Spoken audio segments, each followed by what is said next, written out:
Welcome back to Lovin Dubai show. We are now joined by personal trainer, wife, mother. Our next guest is an unstoppable fitness trainer whose main aim is to help women build self-confidence through a healthy lifestyle. She's in town for Dubai Active, which is happening this weekend. Welcome to the show, Kelsey. Well, thank you so much. Hi, thank you guys. I'm so happy to be here. Thank you. We appreciate your time so much because you got off a plane, you're here with your family, and yet you've had time to squeeze us in. So thank you so much for being here. I am honored to squeeze you in. Thank you so much for having me. I'm so excited for the show this weekend. I cannot wait to meet everyone and work out. It's going to be great. Thank you for coming on the show. So tell us, let's get right into the questions. Yeah. Tell us, when did you discover your passion for health and fitness? You know, the catalyst to everything was actually the birth of my son, who is now 9, which is crazy that it's been almost a decade of this journey. But I struggled pretty deeply with some postpartum anxiety and mental health challenges. And a very, very long and wide story short, basically that time of my life was the very first time that I attempted to exercise out of an effort to help myself and my body heal instead of out of hate for my body.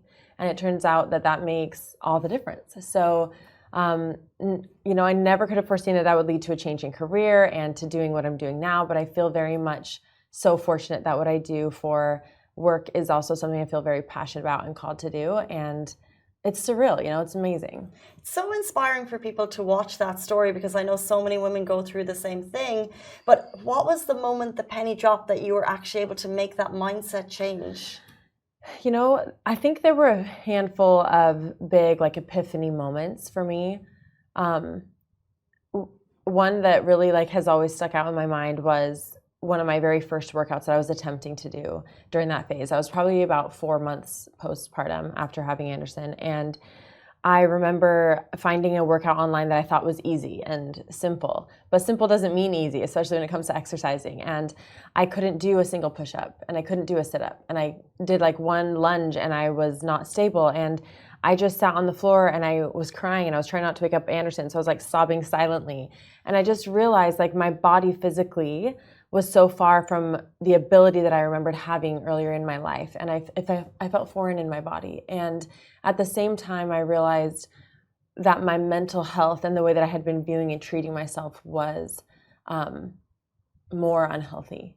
And it struck me so hard that instead of shaming myself for those things or beating myself up about that, I realized I don't have to stay in that place. But the only way I'm ever going to get out of that place is if I do the work. No one can do that for me. Money can't buy it. It's about choosing to prioritize myself and my health, mental and physical. And in that moment, I really committed to doing that. I didn't want my son to be raised seeing his mother speak to herself that way or look at herself that way. And I think any mom can relate. It kills you to think of your kids thinking of themselves that way. And so I realized that I needed to be that change. And that moment for me, it changed everything. Wow. That's so powerful, not just for women, but also for men and anyone going through anything to have that pivotal moment where you need to be the strength. Wow. What's your top principle in terms of health and fitness? That's a really good question. I don't think I've ever had that phrased that way. I would have to say that my top principle is to always keep your motive in mind.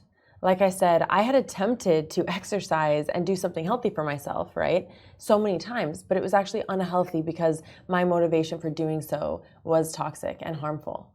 It was about changing myself because I wasn't enough. It was about shrinking myself to be smaller. And now I want to be stronger. I want to be healthy. I want to live more authentically. I want to be more present in my life. And so I think one thing that I try to weave into everything I do as a professional fitness trainer is to help people remember that the motive for their movement is what matters truly the very most. So interesting. And you mentioned there, we could have these toxic mindsets and also sometimes social media can lend to that. Yeah. So how do we find kind of the positive social media amongst the noise? Because there's so much and things can be quite confusing for someone who's sitting there on the floor beside their kid crying and how do you find the positivity there? I think with social media, it's important to put safeguards around yourself. I think like anything, it's very much what you make of it. I work very hard to make sure that the content that I create is from the right intention. but I don't get to control how that's perceived, right? And what's more important is that I work hard to safeguard myself and the content that I consume. And I always try to tell people to do the same thing. Like, even if content that I create out of the best place and the best intention is somehow triggering for you or making you compare yourself or not healthy, then unfollow me. Like, the first priority with social media is to make sure that the people you're following and the content that you're viewing is lifting you up and it is beneficial to yourself and your health. So I think just that awareness that what you see and consume does impact you, probably more than you think, and remembering to curate, your own experience there is really important. Agree.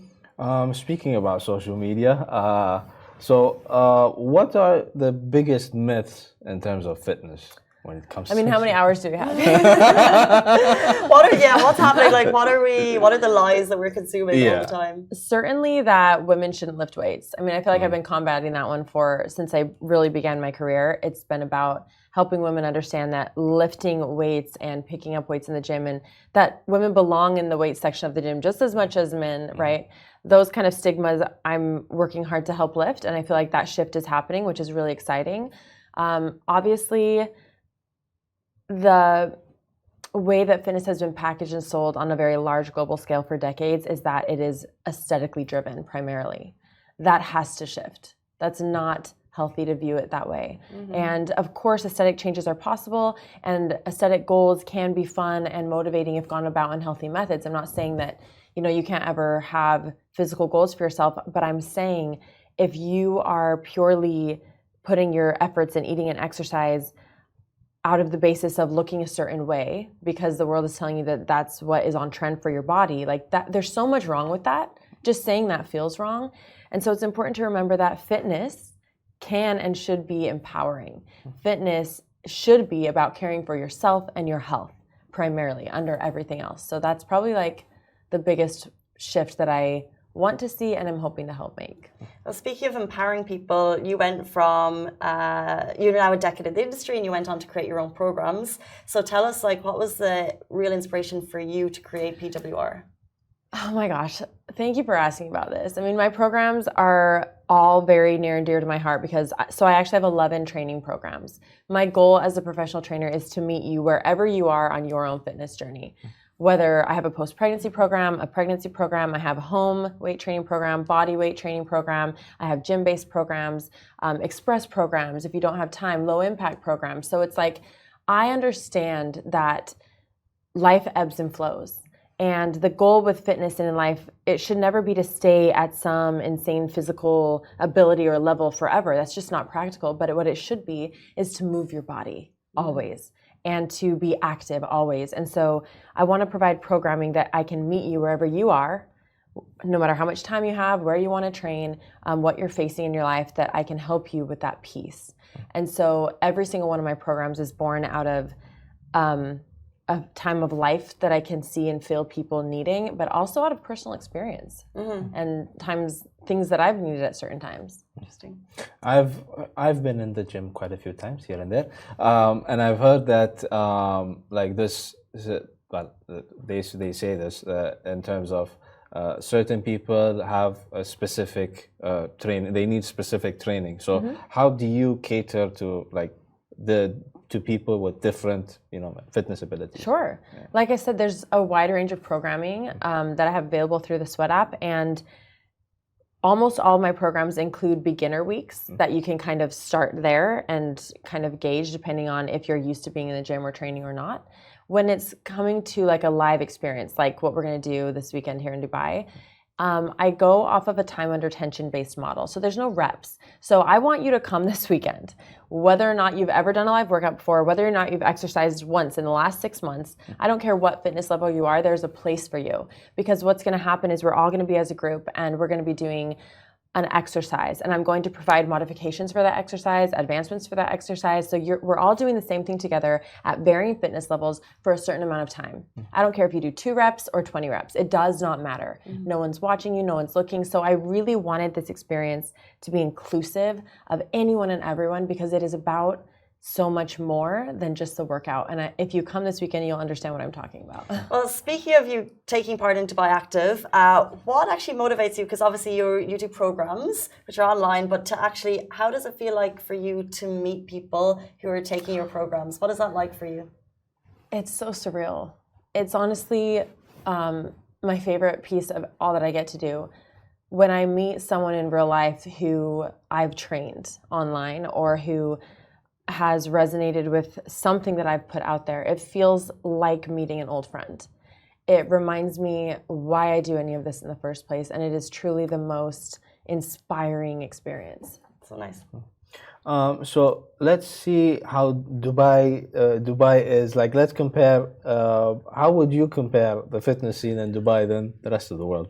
Yeah, I mean, this is my third time being here. So I came in 2019, 2021, and now it's 2023. And it's actually been amazing to watch even the Dubai Active Show grow year on year, and the excitement surrounding fitness and how many women are involved and encouraged in fitness. I think it's phenomenal. I know that you guys have women-only gyms here, which is like state-of-the-art facilities. And I just feel like that piece is so ahead of the rest of the world, and that's something that I would love to see more of. But in general, I feel like people here it feels like motivated from that better, safer space. They're excited about this as a lifestyle to empower themselves, and I love that vibe.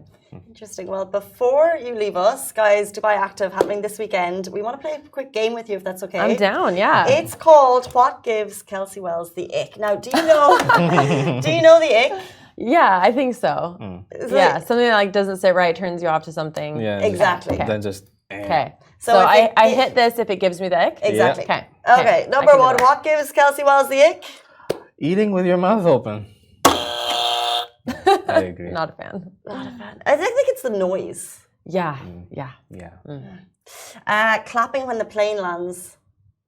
I don't mind it. I mean, I've been on some long flights. Like, there have been times where I wish I could give a round of applause. So I'm okay with that. It's like clapping after a workout. Yeah, you know? Yeah. Like, if you want to be that excited, then be that excited.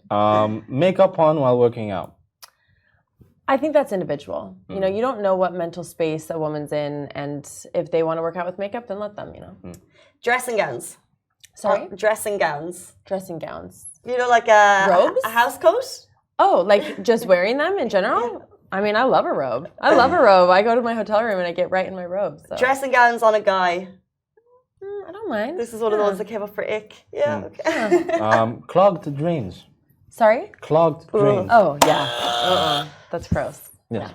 That just makes me, Why is it so icky? I don't know. Well, let's not think Let's not about go deep. Okay. The last one is sunglasses indoors. I don't really care. If you want to vibe like that, then go for it. Easy breezy. Yeah. Chill. If something makes someone else happy, then whatever, right? Yeah. Great way to leave it.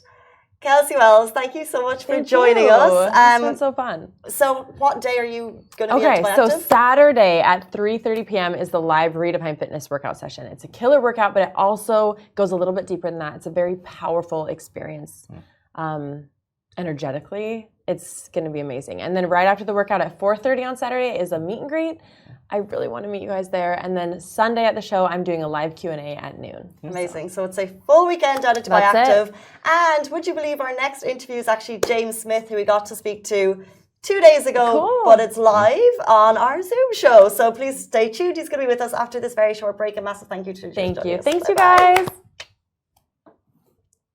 And we should be